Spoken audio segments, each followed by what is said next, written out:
What if you discovered your spouse of 10 years had been living a lie just as immigration agents arrived at your door?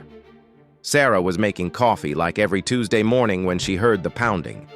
Her husband Miguel froze at the kitchen table, his face turning white with terror. "Open up! Immigration and Customs Enforcement!" That's when Miguel broke down completely and confessed everything. His real name wasn't Miguel Rodriguez. He had fled violence in Honduras 15 years ago.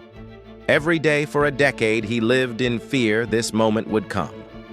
Sarah stared at the man she loved, realizing their entire marriage was built on a secret. The agents kept pounding. She had seconds to decide. Open the door and watch them take away her husband forever, or help him escape through the back window and become a fugitive herself.